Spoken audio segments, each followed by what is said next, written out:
अपने जन्नत के नजदीक जाया करो, पाँव माँ का अदब से दबाया। अल्लाह के प्यारे नबी सरवर कायनात सल्लल्लाहु ताला अलैहि वसल्लम इरशाद फरमाते हैं, खैरुकुम मन तअल्लमल कुरान व अल्लमहु, तुम में सबसे ज़्यादा बेहतर वो है जो कुरान सीखे और कुरान सिखाए। सुभान अल्लाह, सुभान अल्लाह। आज दस्तार हिफ्जुल कुरान का ये जलसा, मैं आप लोगों से सवाल करूं कि अल्लाह तबारक व तआला ने कुरान अजीम क्यों नाजिल फरमाया। आज एक सवाल बन चुका है, गैर लोग कुरान पे स्टडी करते हैं, कुरान अजीम के एक एक आयतें वो लोग बार बार पढ़कर उसको देखते हैं, लेकिन अफसोस हम मुसलमान हैं, आज हमारे घरों में कुरान खाली कसम खाने के लिए है। जब कसम खिलाना होता तभी कुरान उठाया जाता है, और अगर बाज लोग पढ़ते भी हैं तो खाली अरबी मतन पढ़ते हैं, इसका मतलब, इसकी मीनिंग क्या होती नहीं जानते। मैं आपको एक मिसाल दूं, फिर आपके मेरे सवाल का जवाब भी उसमें आपको मिल जाएगा। जो मैंने सवाल किया, अल्लाह ने कुरान क्यों नाजिल फरमाया। मसलन हजरत अल्लामा जमाल साहब क़िबला महीना 2 महीना के लिए अगर कहीं जाएं तो अपना नाइब, नाज़िम आला, प्रिंसिपल किसी को बना के जाएं, वहां से वो खत लिखें जो मौजूदा प्रिंसिपल है उसके नाम से। अच्छा, 2 महीने के बाद जब वापस आए तो पूछे, भाई खत आपने भेजा था मिला? हाँ हजरत मिला। उस खत को मैंने चूम के रख दिया, बड़े अच्छे से रख दिया, जैसे आप भेजे थे वैसे रखा हुआ। तो हजरत क्या अफसोस करेंगे माथा पकड़ के, अरे मैंने भेजा था, उसको खोल के पढ़ना चाहिए था, उसमें क्या है लिखा था। मैंने चूमने के लिए और सलीके से रखने ही के लिए खाली नहीं भेजा था, भेजा था उसमें मैंने एग्जाम कब करवानी है, इम्तिहान कब बच्चों का होगा, मैंने उसमें कुछ लिख के नसीहतें भेजी थी, कुछ तरीका भेजा था। अफसोस आज यही मामला है। अल्लाह ने कुरान भेजा है, याद रखो, हम पढ़ते लेकिन मतलब नहीं समझते हैं। अरे मेरे इस्लामी भाइयों, हम कुरान को चूम के रखते हैं, कुरान को घरों को कुरान से सजाते हैं, लेकिन उसका मतलब नहीं जानते हैं। अल्लाह तबारक व तआला ने कुरान अजीम वह किताब है, वह बाबरकत किताब है, जिसका छूना इबादत है, जिसका चूमना इबादत है, जिसका रखना तो इबादत है, लेकिन पढ़ना और ज्यादा इबादत है, जिसका मतलब समझना और ज्यादा इबादत है। अरे मेरे इस्लामी भाइयों, कुरान अजीम के जो है मानी को भी समझो। अल्लाह क्या फरमाता है, आप कुरान नमाज में पढ़ते जा रहे हैं, लेकिन मतलब भी नहीं जानते कि मैं अल्लाह से क्या गुफ्तगू कर रहा हूँ, अल्लाह मुझे क्या कह रहा है। कम से कम ये तो भी समझना चाहिए कि उसका मतलब क्या होता है। अरे मेरे इस्लामी भाइयों, कुरान अजीम का मतलब जब पढ़ोगे तो आपको तकरीर करने की जरूरत नहीं है, इतने बड़े बड़े जलसा करवाने की जरूरत नहीं पड़ेगी। जब उसमें आप उसका मतलब समझोगे, वबिल वालिदैन एहसाना, अपने माँ बाप के साथ एहसान करो। जब कुरान में मतलब पढ़ोगे, अपने माँ बाप को उफ तक ना कहो, तो याद रखो ये बड़े बड़े जलसों की जरूरत नहीं पड़ेगी। इसलिए जब आप मतलब समझोगे, आज मामला क्या हो गया है, कुरान तो खूब पढ़ते हैं, पढ़ने वाले शबे कद्र में, शबे बारात में पूरी पूरी रात कुरान पढ़ते हैं, लेकिन तर्जमा भी पढ़ा करो। अगर तर्जमा नहीं पढ़ोगे तो कोई मतलब समझ नहीं आएगा। हाँ, कुरान के हर हुरूफ पे 10-10 नेकियां आपको तो मिलेंगी, लेकिन मतलब समझकर जब पढ़ेंगे तो कसम खुदा की, जब अल्हम्दुलिल्लाह पढ़ेंगे और उसका मतलब भी जानेंगे, अल्लाहु अकबर, तो नमाज में मजा आएगा, आपके आंखों में आंसू आ जाएगा। इय्याका नअबुदु व इय्याका नस्तईन जब पढ़ोगे, मालिक यौमिद्दीन पढ़ोगे, अल्लाहु अकबर, तो आपके आंखों में आंसू आ जाएंगे। कुरान अजीम जब पढ़ा जाता था, आका दो जहां जब नमाज पढ़ाते, कुरान अजीम की तिलावत करते, बहुत सारे सहाबा रोने लगते थे। बसा औकात देखा जाता जाता था, इस तरीके से बेहोश तक हो जाया करते थे। इस तरीके से भी देखा गया है बाज आइम्मा जो कुरान समझ के पढ़ते हैं धाड़े मार मार के रोते हैं जब कयामत का जिक्र आता है, लेकिन हम पढ़ते जा रहे हैं, मोबाइलों में पढ़ रहे हैं, लेकिन मतलब नहीं जानते हैं। बच्चे भी हमारे कुरान पढ़ते हैं, हाफिज भी बन जाते हैं, लेकिन मतलब नहीं जानते हैं। साथ साथ में मैं कहता हूं एक पारा पढ़ना कमाल नहीं है, आप आधा पारा पढ़ो, एक वर्क पढ़ो, एक सफा पढ़ो, लेकिन मतलब जानकर पढ़ोगे तो पढ़ने की लज्जत भी मिलेगी, नमाज में भी इसकी चाशनी मिलेगी, नमाज में भी इसकी लज्जत मिलेगी। अरे मेरे इस्लामी भाइयों, कुरान ये मुकद्दस किताब है, आओ दुनिया की सारी किताबें जला दी जाए कसम खुदा की, लेकिन उन किताबें मिट जाएंगी, उनका नाम मिट जाएगा कसम खुदा की। कुरान अजीम को ए लोगो, ए हिंदुस्तान या और बैरून मुल्क के लोगो, तुम 1000 कुरान नहीं, सारी कुरान को तुम अपनी ताकत लगा के जला दो। गौसिया के एक बच्चे को हम खड़ा करके दूसरा कुरान तैयार कर लेंगे। सुभान अल्लाह, सुभान अल्लाह। नारे तकबीर, नारे रिसालत, जश्ने दस्तारबंदी, अज़मते कुरान, नारे तकबीर, नारे तुम कुरान रिसालत। जलाओ, सुभान अल्लाह, सुभान अल्लाह। कुरान नहीं मिटेगा। ऐसे कारी नसीब अली जैसे नसीब से मिलते हैं, खड़ा कर दिया जाएगा, फिर कुरान खड़ा बना लिया जाएगा। आपने कुरान का मौजिज़ा नहीं देखा। हमारा पड़ोसी हिंदुस्तान में एक वसीम रिजवी, आप बड़ा फेमस होने का उसको जो है इस तरीके से कोशिश किया, लेकिन आओ देखो उसने कहा कुरान की 26 आयतें मैं निकाल दूंगा कुरान से। अल्लाह ने कहा तू क्या निकालेगा, मैं तुझको दीन से निकाल दूंगा, तेरा नाम मिटा दूंगा। ऐ मेरे इस्लामी भाइयों, कुरान तो ना मिटा सका, 26 आयतें ना मिटा सका, अल्लाह ने उसके ईमान को छीन लिया, दर बदर की ठोकरें खाता हो नजर आ रहा है। ऐ मेरे इस्लामी भाइयों, कुरान वो मुकद्दस किताब है, कुरान वो पाकीज़ा किताब है, इसलिए कुरान की अहमियत को समझो। आज हमने कुरान को भुला दिया, आज हमने कुरान के मर्तबे को जानना छोड़ दिया। आओ देखो, आप यूं समझो कि उस वक्त की बात है जब खत खतूत हुआ करते थे। हाजी लोग जब हज करने के लिए जाते थे, हाजी लोग जब हज करने जाते थे तो जो सऊदी में होते थे, विदेशों में होते थे, कई कई किलोमीटर चलकर आते थे। हाजी साहब नेपाल से आ रहे हैं, नेपालगंज से आ रहे हैं, जरूर हमारा खत लेके आएंगे। वो बेचैन है, वो बेकरार है, तड़प रहा है, कब हाजी साहब आए रास्ता देख रहा है। हाजी साहब पहुंचे, फौरन उसने खत को मांगा, खत लेता है, रोने लगता है, पढ़ता है, हंसने लगता है, चेहरे पे मुस्कुराहट आ जाते हैं, उसके दिल को सुकून मिल जाता है। अरे मेरे इस्लामी भाइयों, हमारे अंदर भी कोई ऐसी चीज है जो चाहती है कि मैं मुस्कुराऊं, मैं हंसूं, मुझे सुकून मिले। आखिर वो क्या चीज है? वो रूह है, रूह जान है, वो जान, ये आत्मा है, ये रूह है। जब अल्लाह तबारक व तआला ने हमारे बदन में रखा, हमारे सीने में रखा, तो ये तड़पने लगी। अल्लाह ने फरमाया तड़पना, मेरा खत पहुंचेगा, मेरा पैगाम पहुंचेगा। जब जब मेरा बंदा कुरान पढ़ेगा तुझे सुकून मिलेगा। सुभान अल्लाह, सुभान अल्लाह। क्या समझते हो कुरान न पढ़ने की वजह से आप अपने आप पे जुल्म कर रहे हो? कल जब ये जान निकाली जाएगी, ये रूह रब के बारगाह में हाजिर हो जाएगी। ऐ बदन बनाने वालों, ऐ जिस्म बॉडी बनाने वालों, अपने आप को ताकतवर करने वालों, क्या समझते हो ये जिस्म, ये जान तो रब के बारगाह में चली जाएगी। ये रूह रब के तरफ से आई हुई मेहमान है, ये तड़प रही है। अब इसकी ग़िज़ा क्या है, इसका खाना क्या है?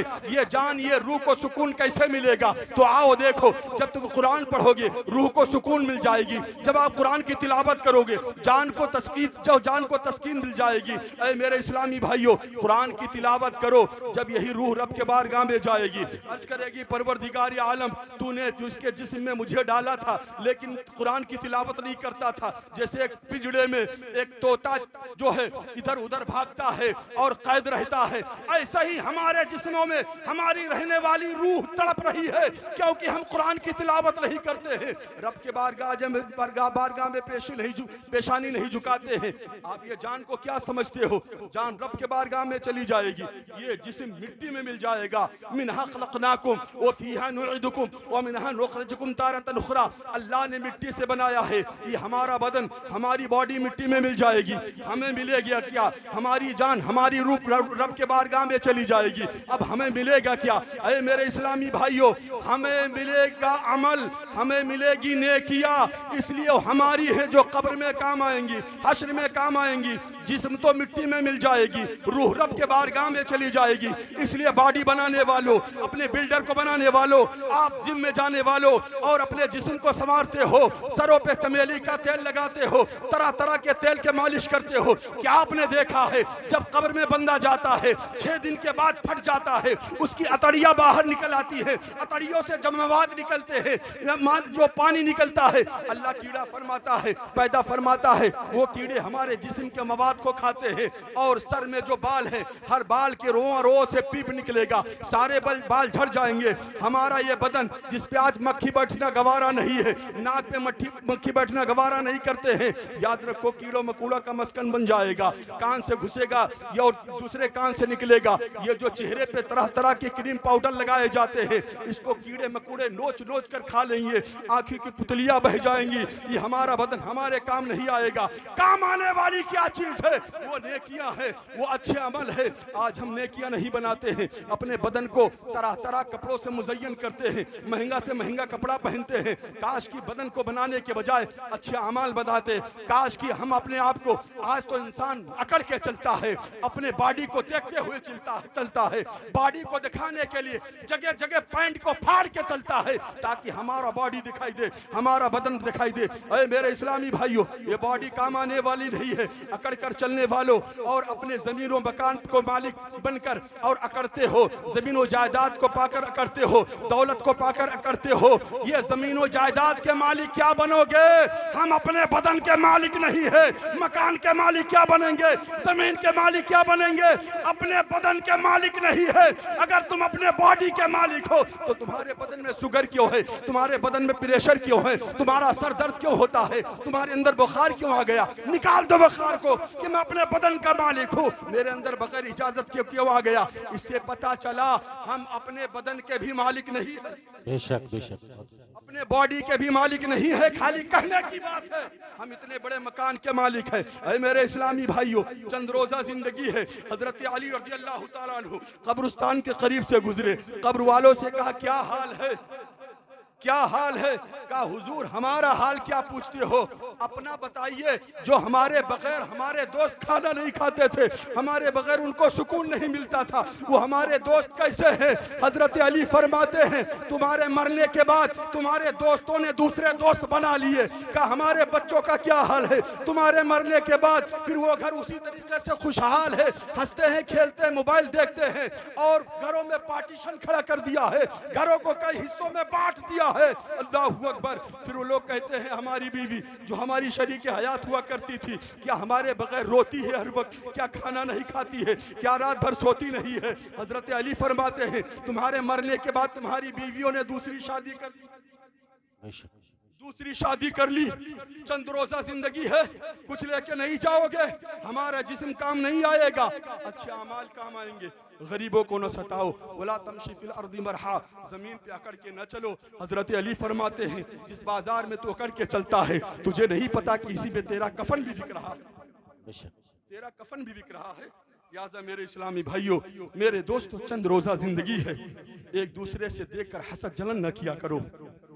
आज तो मामला ये है हमारा भाई अपने ही भाई के लिए तावीज़ें बनाता नजर आता है, उसकी दुकान बंद हो जाए, उसका कारोबार बंद हो जाए, उसकी इज्जत मिट्टी में मिल जाए। नहीं नहीं मेरे इस्लामी भाइयों, मुसलमान हो, मुसलमान मोमिन वही है जो एक दूसरे के दुख दर्द को समझे।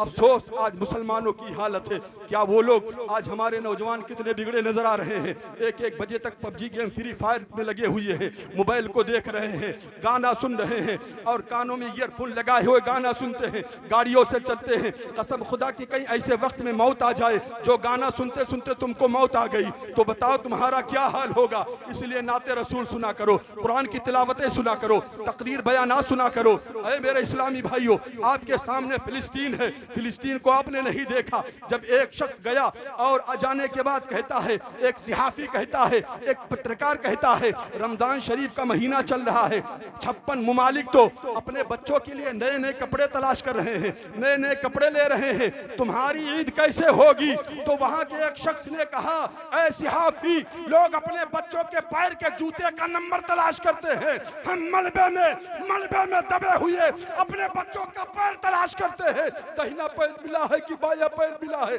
लोग अपनी बेटी के हाथों में मेहंदी लगाने के लिए मेहंदी तलाश करते हैं, हम मेहंदी नहीं अपने बच्चियों का हाथ तलाश करते हैं। बच्ची का दाहिना हाथ मिला है कि बाया हाथ मिला है? मलबा को हटाते हैं, दाहिना पैर मिलता है, इकट्ठा करते हैं, बाया पैर मिलता है, इकट्ठा करते हैं, हाथ को इकट्ठा करते हैं। एक खातून से पूछा गया, तुम्हारा क्या हाल है? खातून कहती है कि हम पर्दे की हालत में सोती है, नकाब लगा के हिजाब में सोती है। आखिर क्यों? तो खातून बयान करती है, जब मेरे ऊपर बमबारी गिराया जाए, मेरे ऊपर मेरा छत गिरा दिया जाए, छत के नीचे दब जाऊं, तो कोई अगर गैर आए, गैर महरम, हमारे सरों से छतें हटाई जाए, मलबा को हटाया जाए, तो कोई हमारे चेहरे को ना देख सके। कोई काम लेके जाओ, हमारे चेहरे को कोई ना देख सके। अल्लाहू अकबर। एक खातून है, हाथ में दूध पीता बच्चा दम तोड़ चुका है, बदन से छल्ली, उसके बदन को बमबारियों बारूदों से छल्ली छल्ली कर दिया गया है। एक शौहर भी एक तरफ मरा पड़ा है, शहीद हुआ पड़ा है। बीवी कहती है, ए मेरे लख्त जिगर, जाओ जाओ, रसूलुल्लाह पूछेंगे तो आका से सलाम अर्ज कर देना और कह देना, या रसूल अल्लाह, एक बच्चा दूध पीता है, अली असगर के नाम पे हजारों बच्चे दे देंगे, लेकिन जान नहीं, ईमान नहीं देंगे। जान दे देंगे, ईमान नहीं। आज हम और आप मोबाइलों में मस्त हैं, सोते सोते देखते देखते मोबाइल सो जाते हैं, आँख खुलती फिर मोबाइल उठाते हैं, टॉयलेट में जाते मोबाइल लेके। हालत ये हो गई, 3 महीना बीवी ना रहे चलेगा, लेकिन मोबाइल के बगैर नहीं रह सकते। ये आज हम लोग का माहौल हमारा ये होता जा रहा है। इसलिए फिलिस्तीन को सामने रखो, फिलिस्तीन के मजलूमों को देखो। खाना पानी बंद कर दिया गया, क्यों? आखिर उन्हें क्यों बमबारी गिराई जा रही है? क्यों कत्ल किया जा रहा है, शहीद किया जा रहा है? इसलिए कि सच्चे मुसलमान है, वो कलमा पढ़ने वाले हैं। एक नन्हा सा बच्चा खड़ा नहीं हो सकता। आज घर में चूहा आ जाए, बिल्ली आ जाए, हम बाहर निकल जाते हैं, लेकिन उनसे पूछो, 6 साल का बच्चा अपने पंजों के बल खड़ा होके सामने इजरायली पुलिस के सामने खड़ा होके कहता है, जिसके हाथ में गन मशीन है, पूरे असलहा के साथ आता है, और वो पंजों पे खड़ा होके कहता है, सुनो, हम अपनी जान दे देंगे लेकिन अपनी जमीन नहीं देंगे। हस्बुनल्लाहु निअमल वकील व निअमल मौला व निअमन नसीर का विर्द करते नजर आते हैं। इसलिए अभी नहीं सुधरोगे तो याद रखो, तरीक़े मुस्तफ़ा को छोड़ना है वजह बर्बादी। इसी से कौम दुनिया में हुई बेइक़्तिदार, अपनी हमें करनी है शहनशाह बता की रजा जोई। वो अपने हो गए तो रहमत परवरदिगार अपनी। हजरात, ये दारुल-उलूम जितने भी जो है सुन्नी इदारा हैं, यही याद रखो आपके लीडर हैं, आपके रहनुमा हैं। जिस दिन इसे मिटा दिया गया, कसम खुदा की दीनदारी नेपालगंज से उठ जाएगी। बेशक, क्योंकि दीन की बका मदरसों से है, इन उलमा से है जो उलमा को गाली देता है। याद रखो, किताबों में आया है 3 नस्लें उनके खानदान में कोई आलिम नहीं पैदा हो। बेशक, सुभान अल्लाह। किताबों में आया है जो उलमा को गाली देता है, मरने वाले को जब कब्र में दफना दिया जाता है तो फरिश्ते कब्र में आकर उसके चेहरे को काबा शरीफ की तरफ से मोड़ देते हैं। तेरा चेहरा काबा की तरफ नहीं रहेगा। तूने नाइबे रसूल को गाली दिया है, तूने बुरा कहा है, तूने गीबत किया है। इसलिए तौबा करो। ये उलमा ना होते तो आज दीनदारी ना होती। लिहाजा इस मदरसे के बच्चों को खाली कुरान खानी ही के लिए ना बनाओ कि खाली कुरान खानी के लिए है। मरदैया खाने वाले हैं, मरने पे खाने वाले हैं, कुरान खानी ही के लिए। अरे मेरे भाई, जिस कुरान पे तुम्हारा ये अकीदा है कि मरने वाले के नाम से अगर बख्श दिया जाए तो उसकी बख्शिश हो, उसके नाम से साले सवाब कर दिया जाए तो उसकी बख्शिश हो सकती है। जब मरने वाले के नाम की बख्शिश हो सकती है तो जिंदों की भी बख्शिश हो सकती है। खाली मरने वालों के लिए कुरान ना इस्तेमाल करो, जिंदों के लिए भी, ताकि आपका दिल जिंदा हो जाए। शादियों में भी बुलाया करो बच्चों को, लेकिन बहुत कम देखा जाता है। कुरान खाने के लिए लाइन लगा देते हैं। बाज लोग तो कारी साहब, उलमा साहब से नाराज हो जाते हैं। हमारे घर आपने क्यों 60 बच्चों को कहा था, 5 बच्चे क्यों भेजे? शादियों में भी पूछा करो, खुशियों में भी बुलाया करो, खाली गमियों में नहीं। अल्लाह ताला सिरात मुस्तकीम पर गामज़न फरमाए।